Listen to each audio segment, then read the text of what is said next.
So today I'm going to talk about clothing system, layering system. Before I get into it, let me just explain where I'm coming from. If you're kind of new at backpacking, it's going to take a lot of experience for you to be comfortable with what's going to keep you warm, what's going to keep you cool, what's going to keep you dry, and that's kind of hard-won information.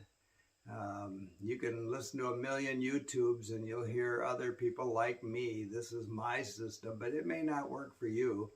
And so I think one mistake a lot of people make, though, is, they're carrying their fears and they don't know. And so it's better to err on the side of caution, which, isn't bad advice. I just spent 10 days on Isle Royale and National Park in the middle of Lake Superior in June, and I really went there in June for two reasons. One, it's kind of the buggy season, and two, the weather, the weather forecast I got, which everybody else got too, was 50 during the day and 40 at night.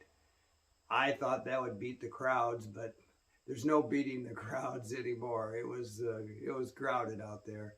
But it's a long float out there on the National Park ship from Houghton. You can take faster ships from Copper Harbor or Grand Portage in Minnesota, but they call those the barf barge. So I've been going out there for 50 years, and I've always taken the big ship because I'm just not real big on barfing. But in that 6 hours, you meet a lot of neat people. It's all part of the experience. 6 hours out, 6 hours back, and in line to, check our baggage to put under the ship, I noticed that, everybody was carrying huge packs. And, as I talked to them, basically they were bringing all their winter gear, everything but their snowshoes, because they heard 50 and 40. As it turns out, it was like 190. Yeah, it was just really hot out there. Really great weather, but it was hot, and never got a 50, never got a 40, and all these people were just so overpacked. But me, it doesn't matter if I'm going out overnight or I'm going on a through hike, I'm carrying the exact same system, because I know over the years I've worked it out that it's going to protect me in just about any kind of conditions. If I was winter camping, sure, I'd carry more gear, but I really don't do much of that. I go south in the winter. And so I think just kind of focusing on exactly what you need, exactly what works for you, you finally trim down your layering and your clothing. And I'll just go over what I have today. And again, none of this might work for you, but give you some ideas of what to think about. So let's get into it. We'll start from the top and work down. We'll start with hats. This is my friend Yeoman. We spend a lot of time together. This is one piece of headwear I use a lot.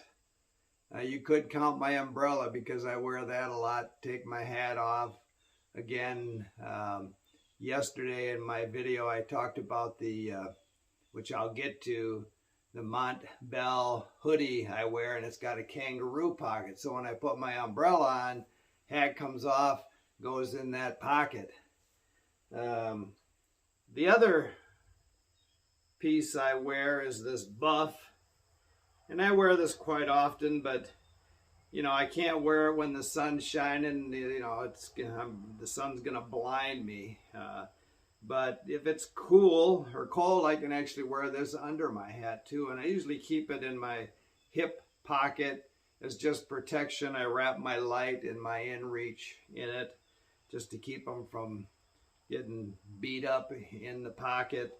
The other purpose this has is these hoodies really don't have any string ties on them. So when the wind's blowing, it'll just keep blowing that hood right off of you. But if I pull this down around my neck, it holds it in place. And, if it's cold and blowing, it's not going to heat you up having that around your neck. I can wet it and put it on my head. I can wet it and put it on my neck. I do that a lot when it's hot. And so, on the PCT, I actually, because I'm old and I said, when you get to be my age, your face falls off. The sun's not nice to you.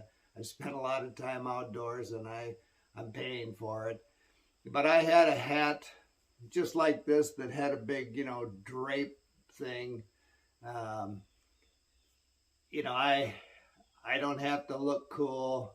I just want to protect myself. But I did feel kind of like paleoanthropologist Richard Leakey looking for skulls in Kenya when I had that on.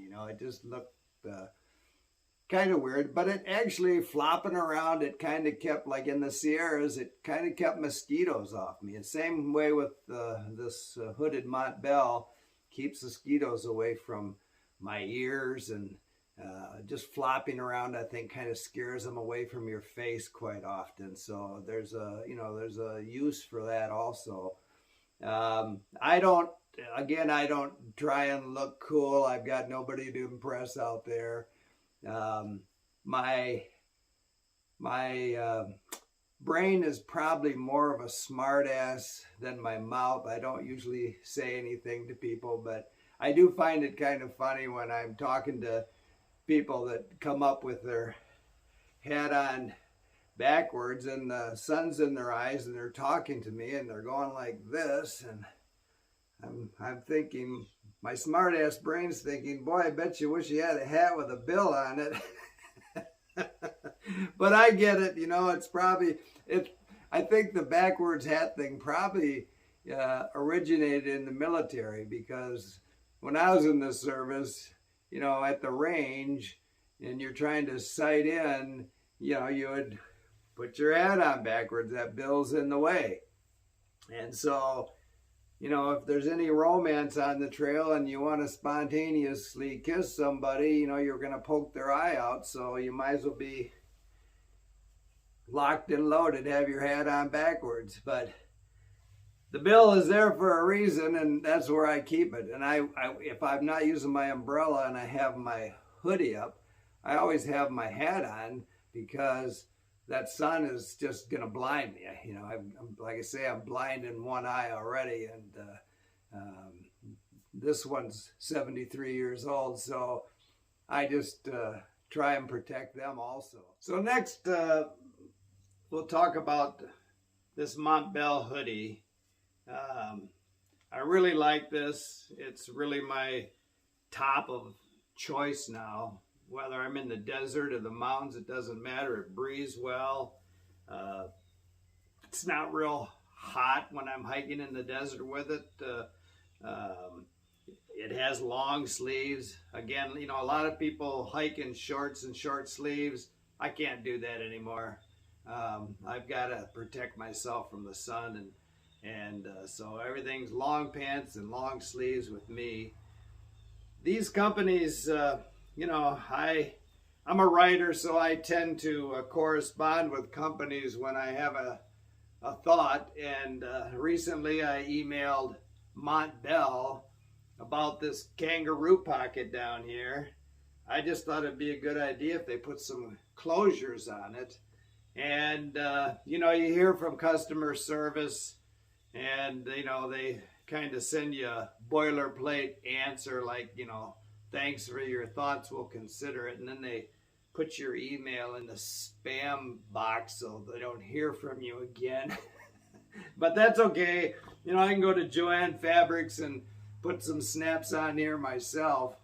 And but I can tell you that I don't just discard things and buy the next thing coming down the pike. I like to wear things out first. And this has got a lot of snags in it from the desert poking and grabbing at me, but it's still got a lot of life left in it.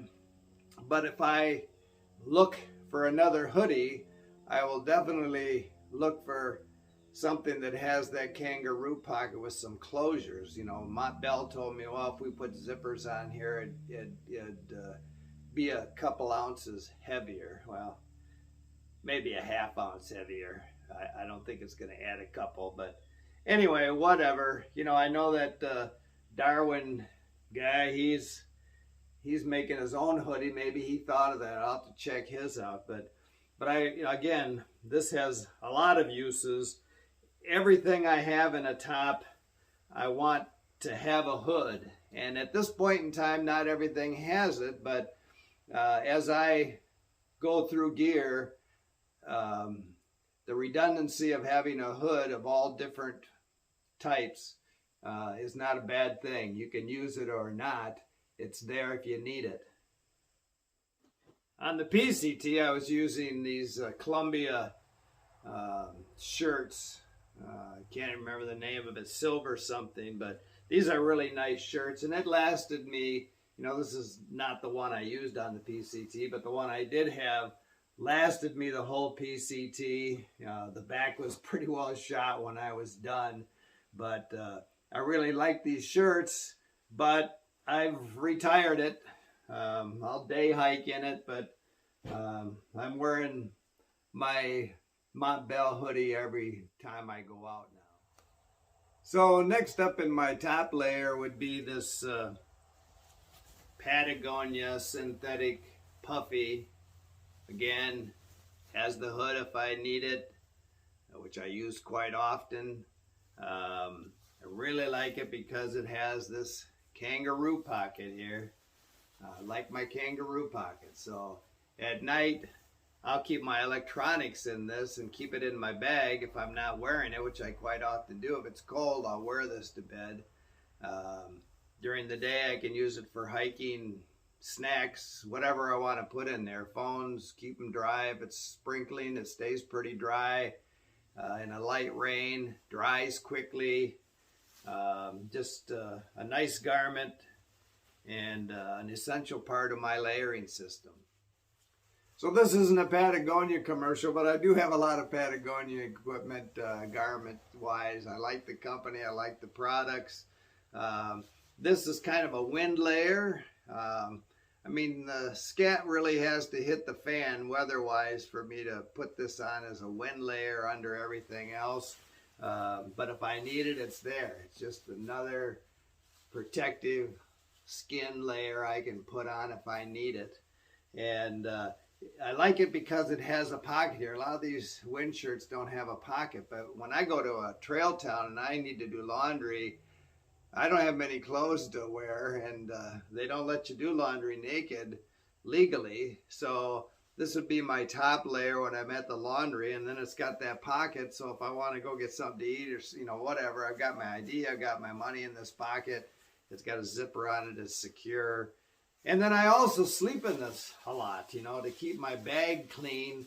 At night, I usually take a sponge bath, especially, clean my feet, clean my body the best I can.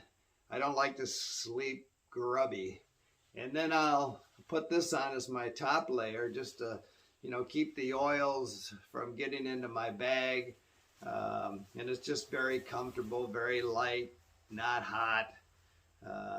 So it works out well. So it has many uses, and I use it a lot in certain circumstances. Okay, I'm looking at the pile here, and we have to go back up top to the headgear because I forgot a piece of headgear that I added.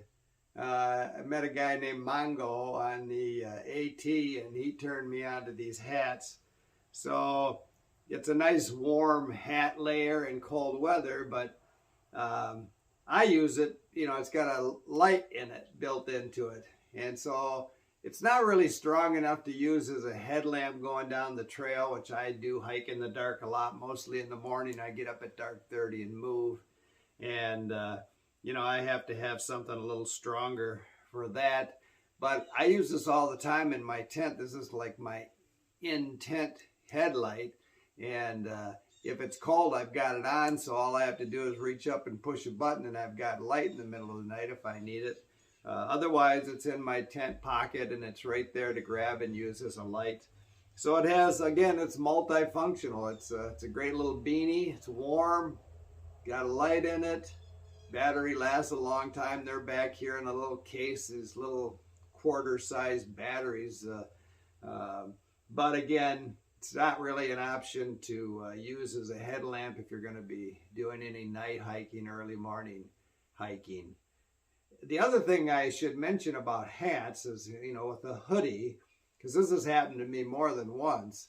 If I have my hoodie on, my hat is underneath my hoodie, because if you put something over the top of that hoodie, when the wind blows it off, your brain housing group with all of its little nerve endings don't even feel that, because your hoodie is insulating your head. So your hat's gone and you don't even know it. So I always make sure my hat's on, then my hoodie goes over the top of that. Same thing with this thing. If I'm putting it on, I'm not going to put something over it that I might lose in the wind. So, gloves. Let's talk about gloves. An ultralight backpacker probably doesn't even carry gloves. I ran into a lot of people on the Arizona Trail this spring wearing such things as bread bags because it got cold and they weren't expecting that. But I carry 2 pair, and there's a reason for that, which I'll go over. Number one, these Z-Packs bushtail possum gloves from New Zealand. This is the second pair I've had. I don't know why I bought the second pair. I wouldn't buy another pair, not because of they're killing bushtail possum, because they're going to still do that. New Zealand, it's an invasive species they're trying to get rid of by 2050. And I guess they're going to make gloves out of them. I think they're native to Australia, but obviously not New Zealand. But I call that evolution. It just named me one invasive species we've gotten rid of. On my property here, I've got autumn olive that I can't get rid of. When I hike the Florida Trail, I look for Burmese python that I hope aren't looking for me. And again, I don't think we'll ever get rid of them. Anyway, the problem with these gloves are they're not very abrasive resistant. So if you wear these gloves one day hiking with poles, even with the cork handle grips, you'll just wear a hole right here, or at least get one good and started. It won't last long. So once these are gone, but these should last me a long time, because all I do is sleep in these. A lot of times when I'm sleeping, if it's cold, I wear something on my hands, and a lot of times, I've got my hand on my face when I'm sleeping, and they're nice and soft. They seem to keep me warm at night, even though they do fit tight. And, these Showa gloves, my second pair, they're very warm. They've got a liner. They're waterproof. But, if I'm sleeping with them at night, I have to get used to the fact that I might be sleeping with a reptile like the monster from the Black Lagoon. It's like being attacked by a iguana or something. But, it would probably work. And I someday may just go to that. But in the meantime, my suggestion would be, if you want a soft pair of gloves, and when I'm hiking in the morning, those Showa gloves work with my poles very well because they fit loose. They've got an insulating factor to them. They keep my hands dry. But if I were to go to a soft glove, I'd just buy jersey gloves from a hardware in any trail town. They fit much looser. They're much warmer. They're not going to wear out. Much better buy. So moving on down the line, these Columbia quick drying pants are what I've always worn. I used to be, pants were made out of a material called Supplex, which was really expensive. But I buy these things on Amazon for, I don't know, 25, 30 bucks a pair. I go through a lot of them. I usually wear out the cuffs just from my boots, in rough terrain and hitting each other. I wear holes in the cuffs quite quickly. I do like the zippered pocket for, I don't really carry much in it on the trail. Like I wouldn't put my phone down here because it's just doesn't feel right.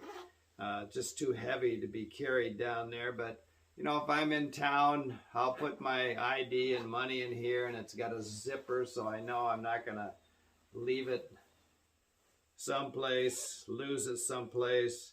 But you have to watch these pockets. Now, some of these pants and some of the pockets just have netting. And that netting doesn't really last too long. So you can wear a hole in that pretty quick and stick something in your pocket and it's down your leg and gone and you don't even know it. Back pockets are the same way. It's just netting. But the zippered pocket's not. It's much more secure. And so there's not much to these things. I go through a lot of them. They dry quick. You've seen me jump in the lake and bathe in them. Half hour later, they're dry. Another layer, which would be a wind layer. These are just, I mean, you can spend $70, $80 on a pair of these things. But I think these were like 15 or 20 on Amazon. And all they are is dance warm-up pants. You know, it's, I think a lot of dancers use them when they're warming up for their routines. And so they make a good wind pant. Again, I go to town, do laundry. I'm wearing these babies with that wind top to do my laundry. And again, like the wind top, I sleep in these at night quite often just to keep, again, the oils out of my bag.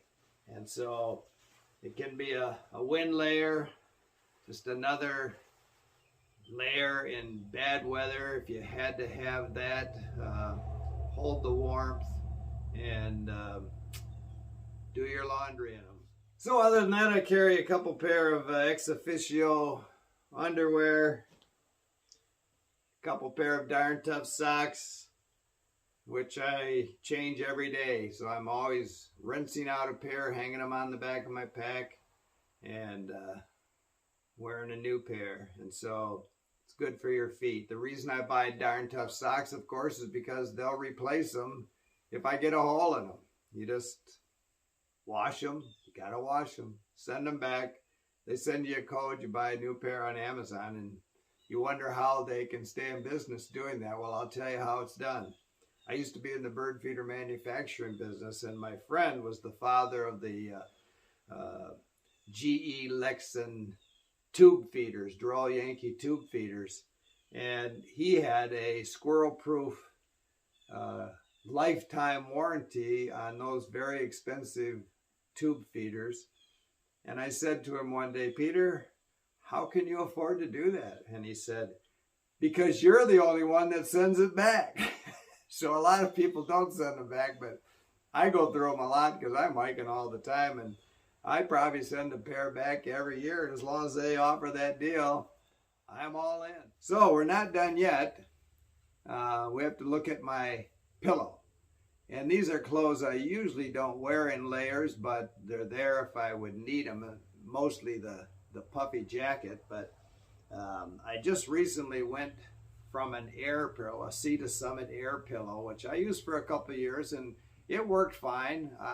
I slept good with it, but not anything like this. I tried this, and this is like dying and going to heaven. So this is a clothing bag with a nice soft liner, and in it I keep a down hoodie. So my sleeping bag has no hood, and if it's really cold, I can put this on. Usually I have my synthetic Patagonia hooded puffy on, which I put over that, so I don't lose any heat out of my head. And then I have down footies, which are just really nice and warm. Just add so much more insulation to my sleeping bag, which basically I use as a quilt, but it is a bag, and there's a reason for that, which I'll go over in another video. But I usually use it as a quilt, but I have the option to make a bag out of it. It's got a zipper on it. Anyway, these down booties are great. And again, I said I had a second Patagonia puffy without a hood, and I've replaced it with this, which I just found at Goodwill. And this is a woman's tall, large Eddie Bauer down jacket that, you know, I got for a couple of bucks, and had a bad pocket in it, which I fixed. And it really adds to this pillow. As sleeping on a down pillow at night, man, you just sleep like a baby. And it offers me the option of a much warmer top if I need it. I've never worn it yet. I've just started using it, and I can't think of any place I would probably have had to wear this in the last several years in a 3-season situation. But it replaces that and is much warmer than that synthetic Patagonia that I had. And if I was going out to buy something like this, of course, I would get it with a hood on it. Any top I would have optimally would be hooded. And so those things I pretty much just use as my pillow, as backup.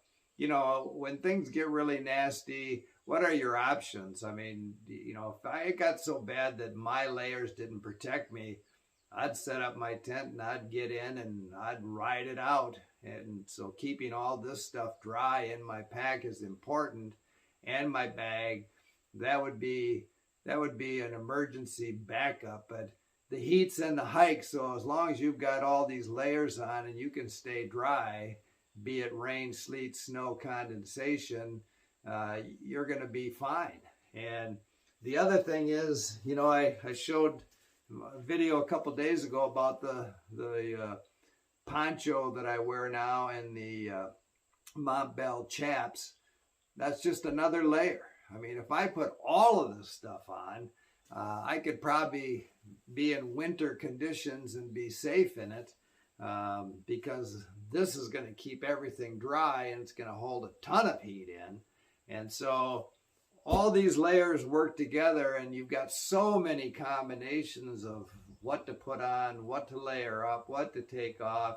And that's really the secret. Have those options. Now, all this probably, if you added everything up besides the rain gear, it's probably 3 pounds of clothing. And a lot of ultralight backpackers are not going to carry 3 pounds of clothing, but to me, it's like insurance. So I hope Yeoman and I have helped you today, or at least given you something to think about in your clothing layering system. I'll leave you with some pictures and video of my Isle Royale trip. Keep smiling.